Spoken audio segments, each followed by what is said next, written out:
Na Obuasi St Thomas RC Basic School womo a ewie 1991 no bakeka won ho abom school no sade na asi achiasi hono no won ho akoye ne ya atenetene no amasesa ya kama nkwada temu a enidaso ewo mafe kwa no mo side nkonwa ene table ahodo nkwada betena so asua de no ama school ne se wanye na wastresse so wie school wo ho a wonso betumi abeto do yeso.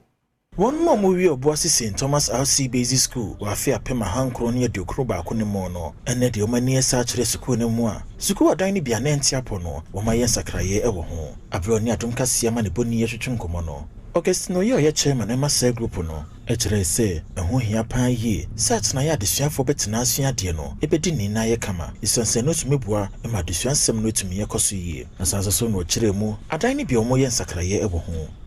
enti de ade poti a 91 fo ye ni se ya pe epono ene akonya school fo ede besua na sanso amananso wa ya sanso de bia ma teacher fo ena ase so school no na se ne asiti na nso ya penti amana ye fe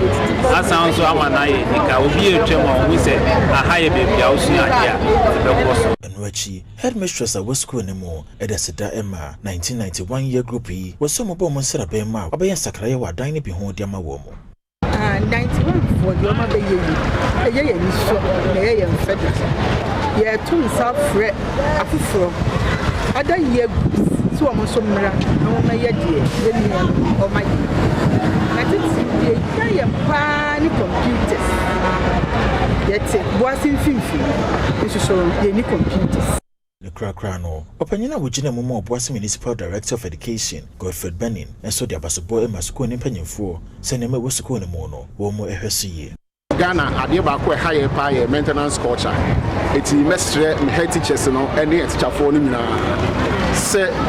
omomo mani nko akyede a ide ba be che obo omo ne nso mbo ma obo na de bia no omani nko ho Entina capitation grants na eba ye obi bi kakra ewo mu a ye frɛ no sɛ ye minor repairs se nkonwa na start sɛ ehihimu a na eye deda mo ne mugu kra entempa na omompɛ carpenterfoɔ na omomesiesie nkonwa ne maye edan no so omo paint no so omo make sure sɛ enkola no enchurch